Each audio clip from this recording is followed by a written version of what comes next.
예, 여러분, 오늘 제가 설교를 준비하면서 처음에는 제목을 하나님이 찾으시는 사람 이렇게 짓지 않았습니다. 처음에는 이렇게 괄호를 쳐가지고 무엇이 충만한 사람 이렇게 지었습니다.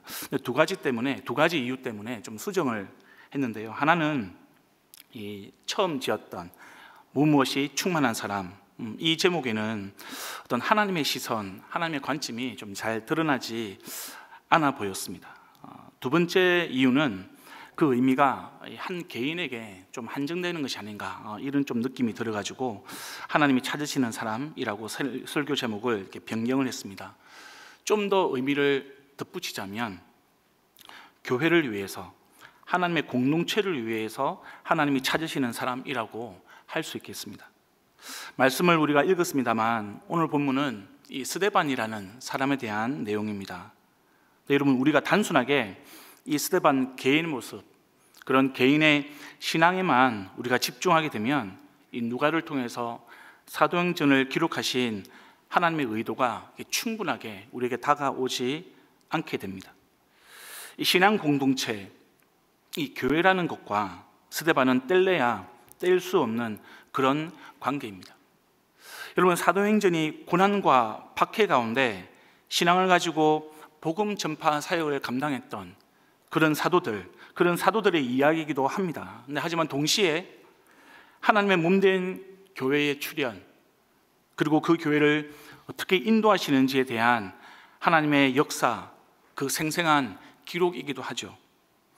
그래서 여러분, 우리는 이 사도행전을 읽을 때 항상 하나님의 공동체, 또 하나님의 몸, 하나님의 교회를 염두에 두고 읽어 나가야 하는 겁니다. 스데반이라는 이 사람에 대한 성경의 기록은요, 6장 5절에 처음 등장을 합니다. 이 사람은 초대교회에서 사도들이 이 과부들에게 날마다 이 음식을 나누어주는, 구호 음식을 나누어주는 일, 그 일을 맡기기 위해서 세워진 그 7사람 가운데 한 사람이었습니다.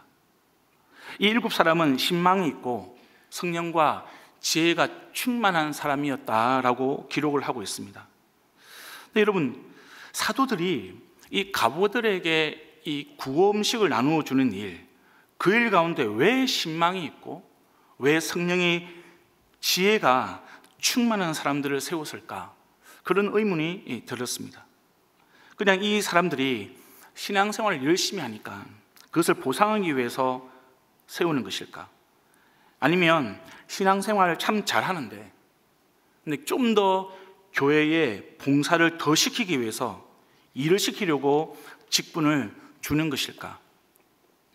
그것이 아니라는 겁니다. 그런 것이 아니라 주님의 교회 때문입니다. 주님의 신앙 공동체 때문인 거죠. 여러분, 오순절 성령 강림 이후에 이 부흥의 역사를 초대교회가 맞이하였습니다.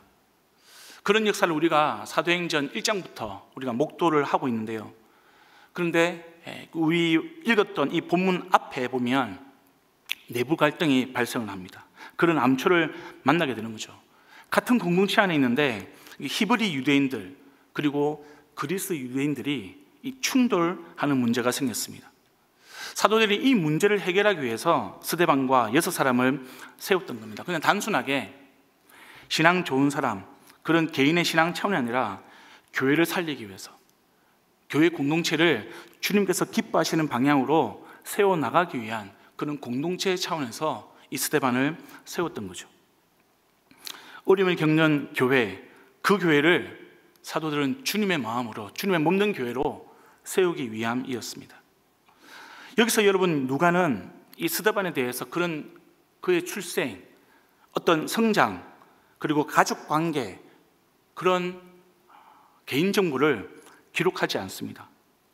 그렇다면 여러분, 누가는 그런 스데반의 출생이라든지 가족 정보라든지 그런 성장과 관련된 내용들을 전혀 몰랐을까? 분명히 알았을 겁니다. 그런 기본적인 정보를 모르고서 교회 일꾼으로 세우지는 않았을 겁니다. 분명히 알았을 텐데요. 근데 왜 기록으로 알려주지 않았을까? 이 상황 가운데 개인정보보다도 더 중요한 것은 주님의 몸된 교회, 공동체이기 때문에 그렇습니다. 그럼 우리는 신앙을 너무 개인적인 차원에서 좀 접근하는 그런 경향이 있습니다. 어떤 사람이 나는 교회를 다니진 않지만 예수님을 믿어, 이렇게 이야기하면 그런 내용들이 비록 우리 마음에 들진 않지만 우리는 이렇게 생각을 합니다. 그래, 예수님을 믿는다고 하니까 교회는 다니지 않아도 구원은 받겠네. 다행이다.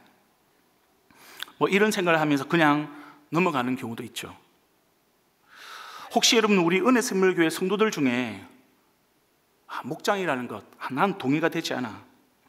그래서 나는 목장에는 안 나가지만 주일 예배는 빠지지 않고 드리고 있어.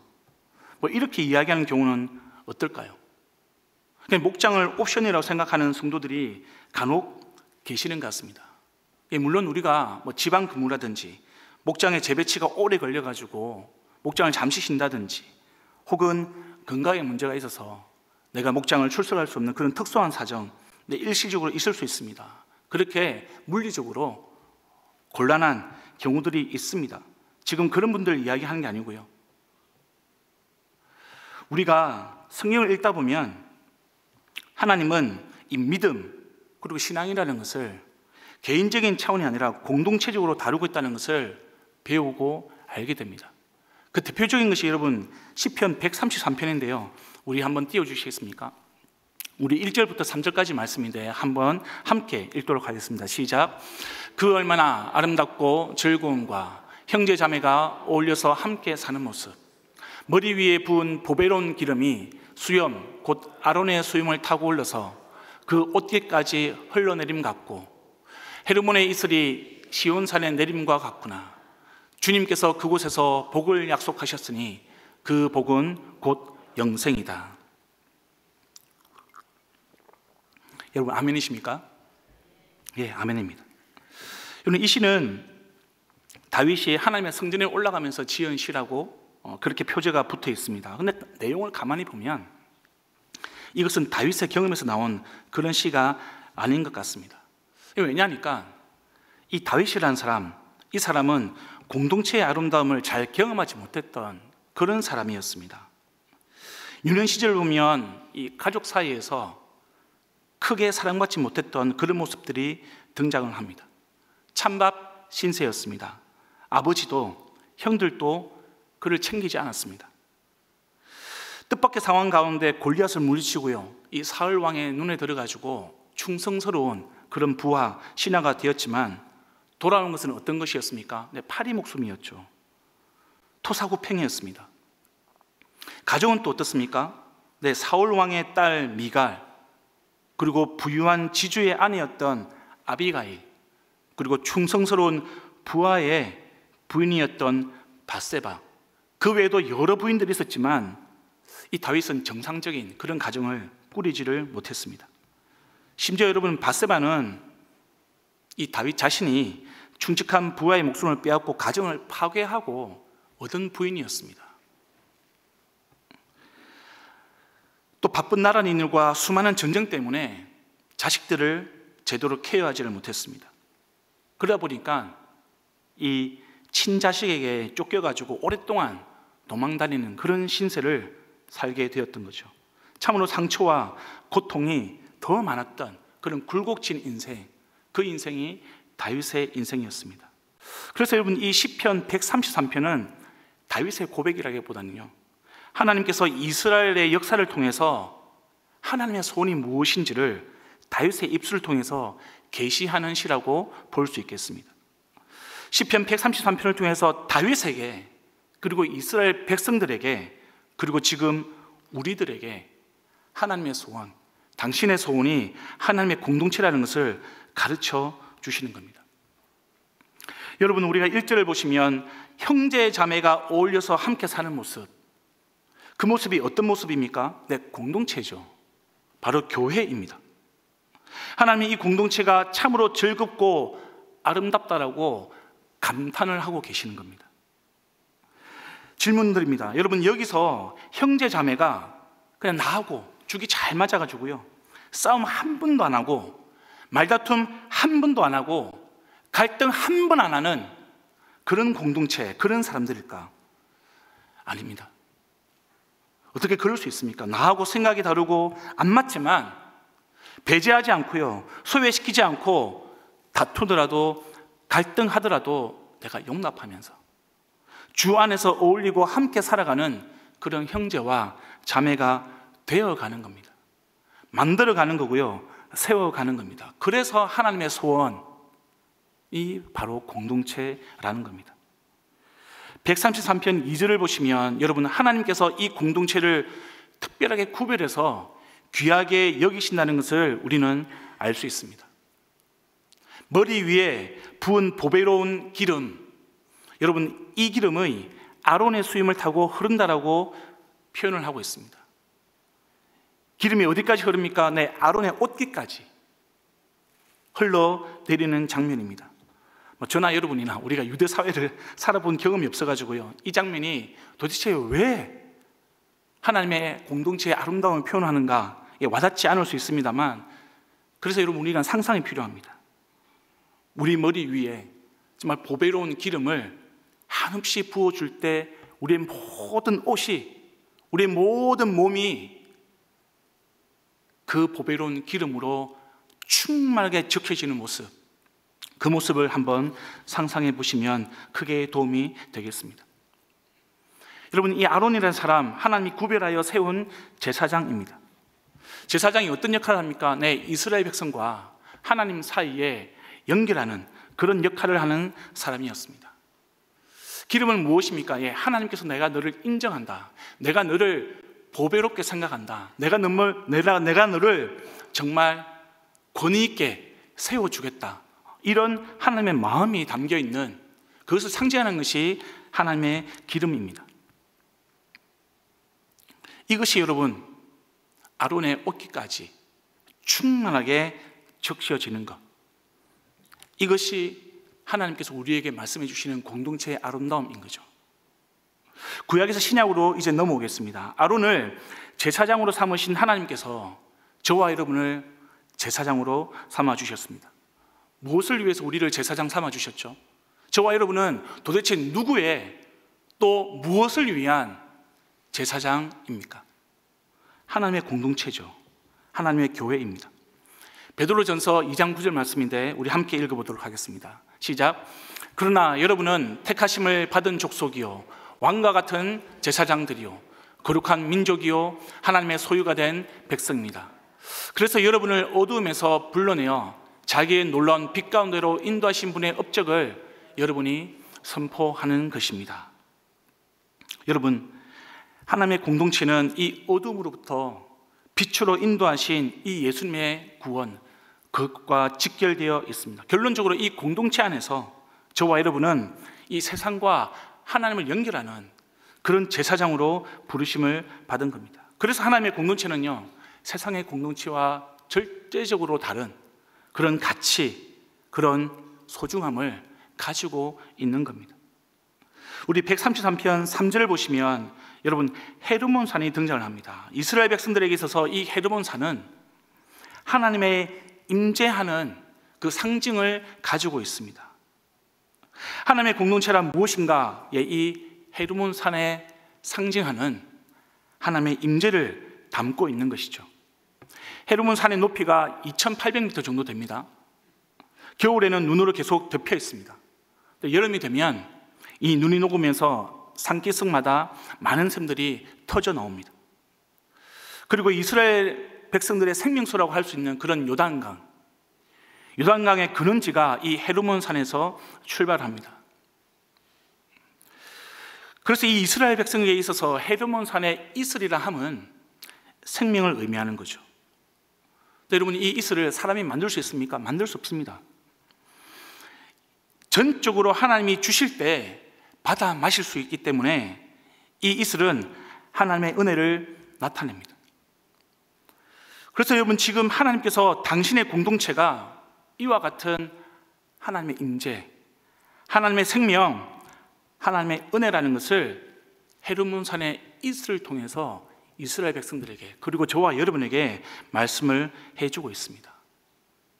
그리고 3절 말씀을 보시면 이 공동체 복을 약속해 주셨는데요, 이 복이라는 것이 우리가 승승장구하고 뭐 어떤 어려움에도 문제가 없는 그런 만사형통, 그것을 이야기하는 것이 아니라 무엇이라 기록을 하고 있습니까? 영생이다라고 이야기합니다. 영생이다.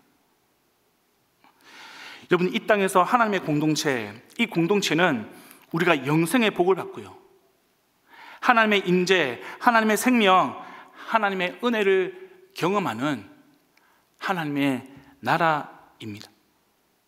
우리의 구는 절대적으로 개인적인 것이 아닙니다. 나와 하나님과의 관계만 중요한 것이 아니라는 거죠. 말씀은 우리에게 무엇을 이야기해 주고 있습니까? 네, 하나님의 공동체를 통해서 구원의 복을 베풀어 주시는 겁니다. 아브라함이 받았던 복도 마찬가지였습니다. 공동체의 복이었습니다. 여러분, 공동체를 떠난 하나님의 복은 없습니다.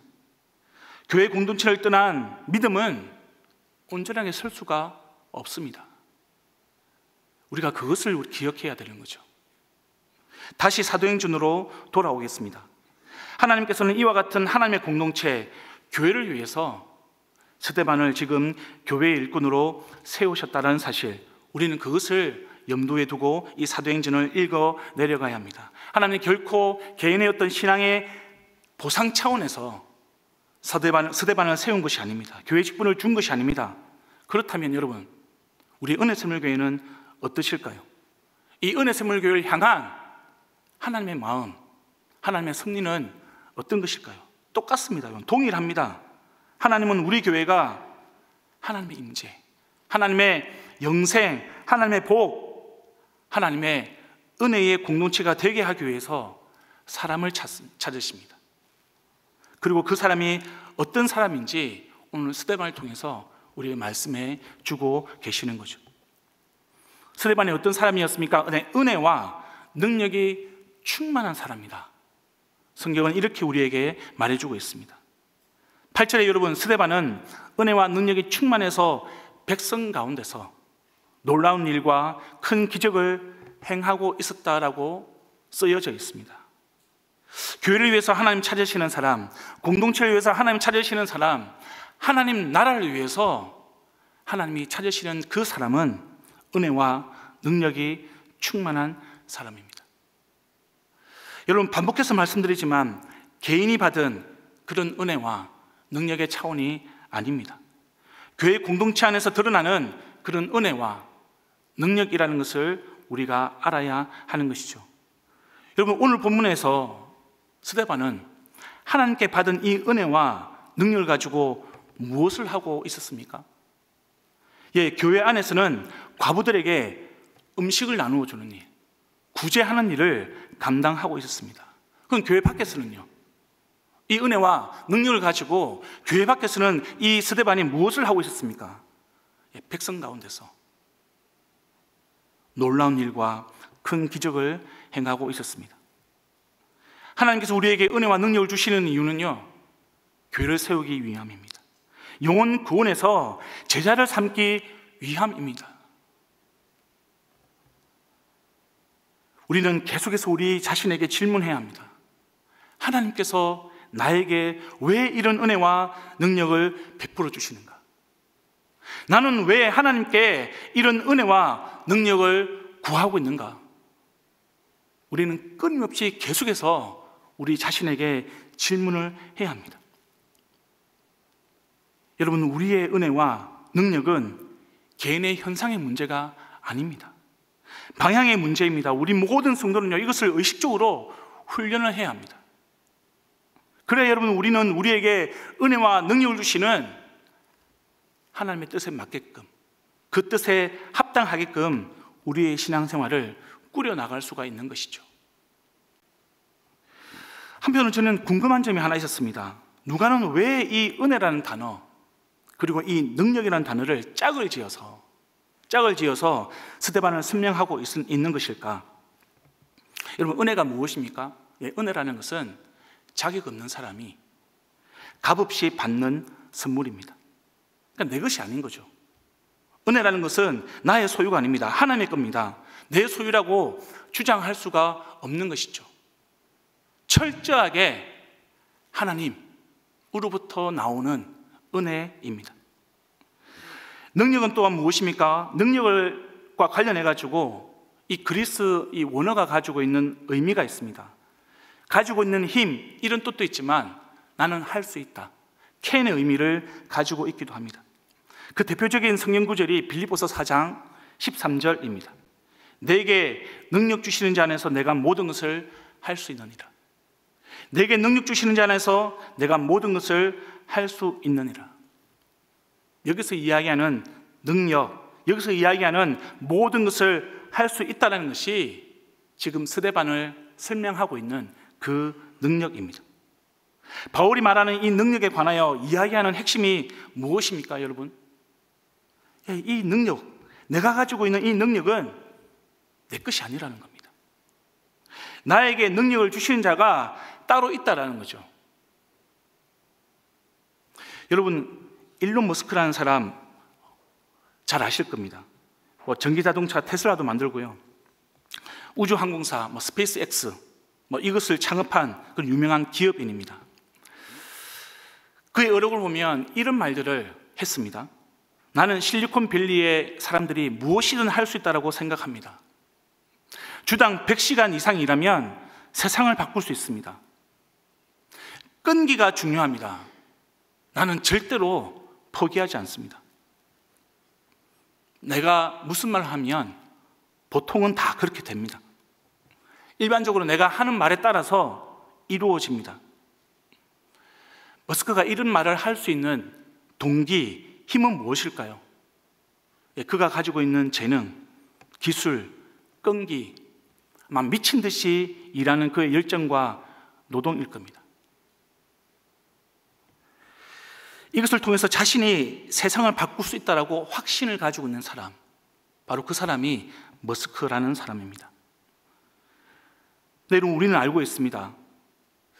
그렇게 해서 세상을 더 빠르게, 더 편하게 바꾸어도 머스크가 말하는 그 능력으로는 하나님의 교회를 세울 수가 없고요, 세상과 영혼을 구원할 수 없다는 사실을 저와 여러분은 다 알고 있습니다. 우리 그리스도인에게 능력의 문제는 결국 여러분, 나의 능력은 누가 주시는가라는 겁니다. 나는 누구를 의지하는가? 믿음의 문제입니다. 능력의 문제는 우리 믿음의 문제라는 겁니다. 우리에게 능력이 필요할 때 우리는 우리에게 능력 주시는 자가 누구이신지를 바라보아야 합니다. 내게 능력 주시는 분, 하나님을 믿고 의지하는 것, 그것이 내 능력의 비밀이라는 것이죠. 성도 여러분, 그런데 우리는 이런 사실을 모르고요, 혹은 무시하고 교회를 다니면서도 그냥 나 개인의 욕구를 이루기 위해서, 나의 꿈을 이루기 위해서 이 하나님의 은혜와 능력을 구하는 모습이 너무나도 많다라는 것을 인정할 수밖에 없습니다. 스데반을 보면서 여러분, 우리는 이 은혜와 능력에 관하여서 우리가 생각하고 있던 태도를 바꿔야 하는 겁니다. 주님이 주신 능력과 이 은혜를 가지고 우리는 우리 개인의 그런 욕구를 이루는 데 사용하지 않고요, 스데반처럼 교회를 위하여서, 영혼 구원을 위하여서 사용하는 그런 우리의 모습, 그것이 우리가 스데반을 통하여서 배워야 하는 모습입니다. 여러분, 두 번째로 하나님이 교회를 위해 찾으시는 사람은요, 성령과 지혜가 충만한 사람이었습니다. 여러분, 10절을 보시면 스데반은 자기와 논쟁하는 사람들에게 지혜와 성령으로 말했다라고 되어 있습니다. 이것은 여러분 3절에 나오는 성령과 지혜가 충만하다는 내용과 같은 내용입니다. 성령이 충만하다는 것, 이것이 어떤 것인지 좀 이해를 잘 못하는 그런 분들도 있습니다. 추상적인 내용이기 때문에 그렇습니다. 여러분, 이것은 성령께서 삼일체 하나님이 아니라 어떤 물질이나 기운, 어떤 힘 정도로 내가 이해하기 때문에 그렇습니다. 오늘 본문 아니지만 여러분 7장 55절 보시면 이 스데반이 공회에 끌려 나옵니다. 사람들에 의해서. 그 스데반이 복음 전파를 마치고 난 이후의 모습이 기록이 되어 있는데, 세번역은 이렇게 그 스데반을 설명을 합니다. 성령이 충만하여서 하늘을 쳐다보았다. 근데 이 개역 개정이 세 번역보다도 훨씬 더 번역을 잘한 것 같습니다. 개역 개정은 그 스데반의 모습을 이렇게 기록을 하고 있습니다. 스데반이 성령 충만하여 하늘을 우러러 주목하였다라고 표현하고 있습니다. 여러분, 스데반이 성령 충만했을 때 본 것이 무엇이었습니까? 네, 성부 하나님이었습니다. 그리고 그 성부 하나님 우편에 서신 성자 하나님을 보았습니다. 우리가 성령님에 관해서 절대적으로 혼동해서는 안 되는 그런 중심축이 하나 있는데요, 그것은 성령님이 삼일체 하나님이라는 사실입니다. 지금 스데반은 성령 충만했을 때 삼일체 하나님을 경험했습니다. 그분을 우러러 보았다고요. 다른 것을 본 것이 아니라 삼일체 하나님을 경험하고 삼일체 하나님을 주목하여 보았습니다. 이 충만이라는 개념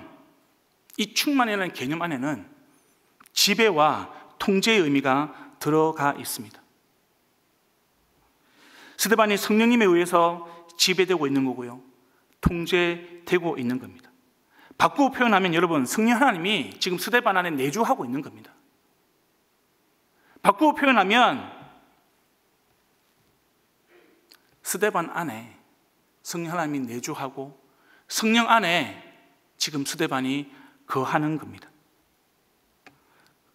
그리고 그 결과로 사랑과 희락과 화평과 오래 참음과 자비와 양성과 충성과 온유와 절제가 이 사람의 삶 가운데 충만하고 풍성하게 있었던 거죠.